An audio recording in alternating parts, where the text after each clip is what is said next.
Hey, good. Let's get ready to rumble.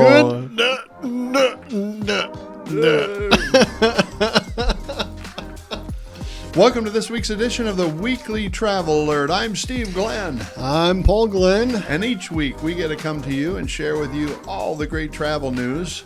This week, Paul, we're going to be talking about airfares, especially both domestically and internationally. And there's some super duper deals. The SDD coming your way. SDD. All right. We make new stuff up every week, don't we? All right.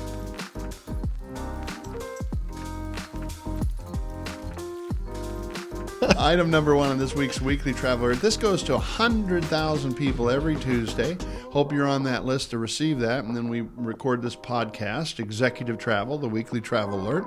We even have a radio program, don't we? We do. Okay. KLIN 1400, yep. If you live in Lincoln, Nebraska, you can probably go find it on the internet. I think their website's got it now, so you can go check us out if you want to. All right, the first headline reads, "What is going on with summer airfares to Europe?" Paul, this morning I went on and said, I want to go Omaha to Rome. I want to go in June. Okay. June is high season. That's like massively high.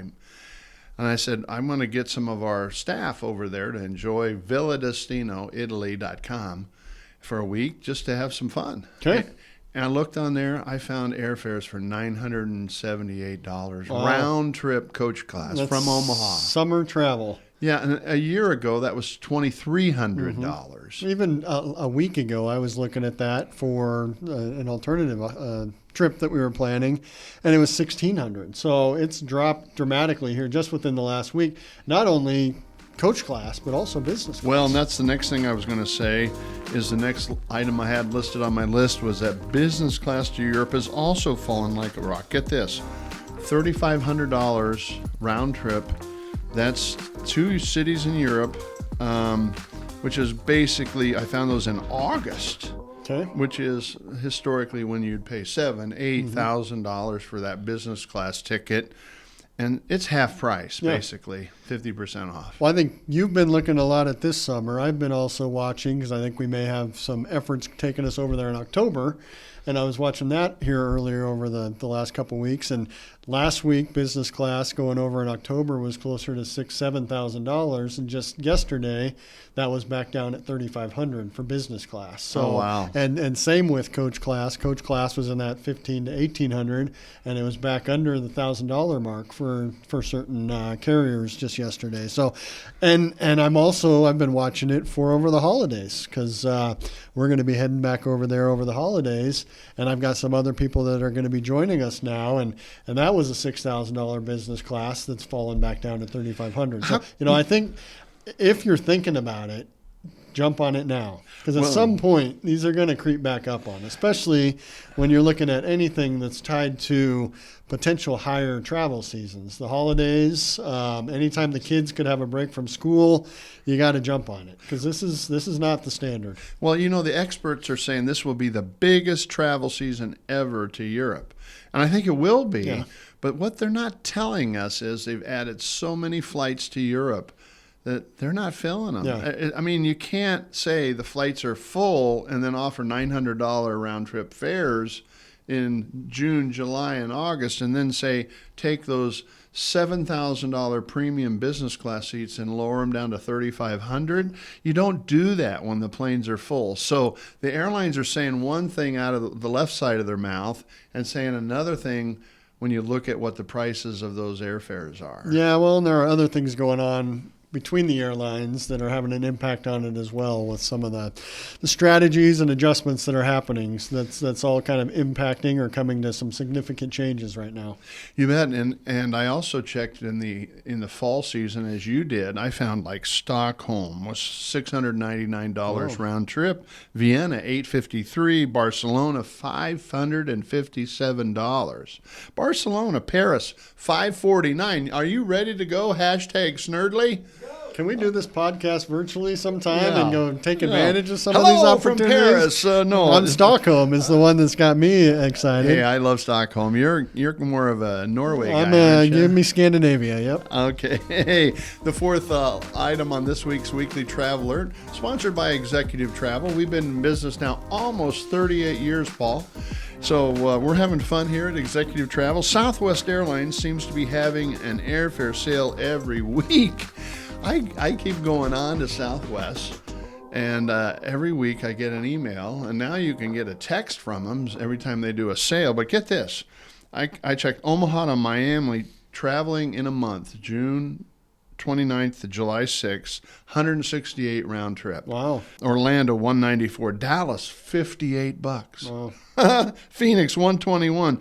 So Southwest must have empty seats. Mm-hmm. Once again, this is the busiest time of year to travel, and there must be millions of empty seats, or you don't give them away for $29 each way. No, yeah. If there's demand, you're not discounting those. And interesting. Ryan, have you started looking at taking advantage of some of these things with your free companion pass? Because we promoted that here a couple months back, and this is a great opportunity. Think of that. 2 people potentially going Omaha to Miami for $160 some plus whatever the taxes are on that second ticket. You bet. That's a weekend getaway for Yeah. under a couple $100. All you got to pay for is the hotel in addition to that. Yeah, the hotel's only $600 a night. Well, that in Yeah. Miami, yeah. You could find a cheaper destination for that hotel, I guess. Well, of course, when he says hashtag Snurley, we're talking about Ryan Swihart. He's our technician, our marketing director, man, Mr. Guru, and he's Mr. Traveler now. He's got his Southwest Companion Pass. He flies free all around the world. Hey, number 5 on this week's edition of the Weekly Traveler reads, American Airlines has decided to reverse its scorched earth policy and ask travelers, come on, forgive and forget. Basically, Paul, you and I have been in the middle of this process for the last year or two, actually. Really, And- it's been coming for 10 years. Yeah. So it's a matter of just last April, it got real. And then, unfortunately, it got real and all the dominoes were not properly lined up. You bet. It's still going to happen at some point, but they finally realized that they were only causing more problems for themselves than they were for anybody else. And they made a lot of enemies through the process. And to your point of now asking for forgiveness, I don't know. It'll be interesting to see over the next 6 months. Obviously, going back to what we've talked about here a little bit today, I think that's why there's some great airfares, because they've got some inventory that, a lot of tour vendors quit selling. They said, we're not going to deal with this. And bet. so yeah, we'll see how this comes back. We'll see how the industry changes their outlook on, is it something where they do forgive and forget and move forward? And I think American will come back and probably try to do some things to show that they've had the change of heart and that they want to be a partner. At least that's our hope. Well, and ladies and gentlemen, this is called NDC, the New Distribution Capability. And really what American was trying to do was piggyback what Southwest Had did, done. Yep. which was, hey, we want you not to go to third-party websites. We want you to not go through travel management companies. We want you to come to our website and book at our website. And if you don't do that, we're going to not give you frequent flyer miles. We're going to not make it so you can change your tickets easily. They just took this big club and said, we're the biggest airline in the world. We're going to club you and beat you until you submit. And lo and behold, last week on Wednesday, they came up to the Wall Street barons of Wall Street and said, we failed. Yeah. And basically said, we tried. We shouldn't have done it with a stick. We should have tried it with a carrot. And I think that's what they're saying now is again, it's going to happen. The Sure. distribution is going to change. There are going to be some reasons or incentives to be able to do this.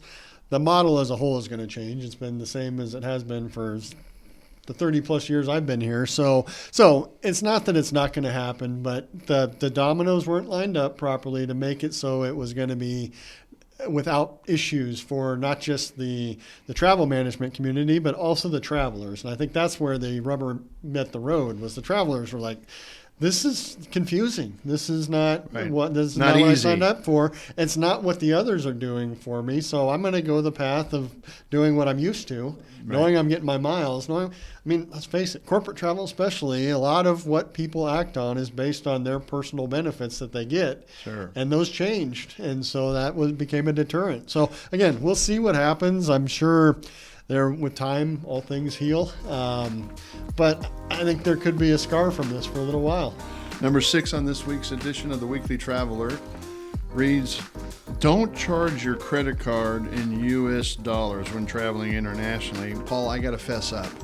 When I traveled internationally, they always hand me the credit card thing and say, do you want this charged in the local currency like euros, or do you want it in dollars? And guess what I've done for 30 years? U.S. dollars. Yeah, and guess how stupid I am. You paid 1% or 2% more due to stupidity. So now I'm warning our customers, if you're going international and they present you the opportunity to make that charge on your credit card in either U.S. dollars or the local currency, always choose the local currency. You'll actually save yourself a lot of time and money, and I must fess up, I'm a sinner, and away we go. Okay. Well, actually, we need to redo or do another podcast that talks about the things to do when traveling internationally, and add that to that, because I think that is a key point. But if looking at that and the stupidity that you're admitting to at this point, but how many times have you spent more than a point or two extra due to other stupid things you've done in your life? I think we can forgive you for that. All right. Now moving forward. Hey, that's this week's edition of the Weekly Traveler. We've had a lot of fun talking to you today. Thank you. I'm Steve Glenn. I'm the chairman of Executive Travel. I've got Paul Glenn, the CEO of Executive Travel, celebrating our 38th year. Please look at our website, www.executivetravel.com, or if you're like me and like to call, we've got an easy phone number, 402-435-8888, and you'll see a friendly travel advisor on the line. Pick up the phone and try to help you. Please like, subscribe, share, and add any comments or feedbacks on topics that would be of interest to you in a future episode. Thank you for joining us. We will see you next week.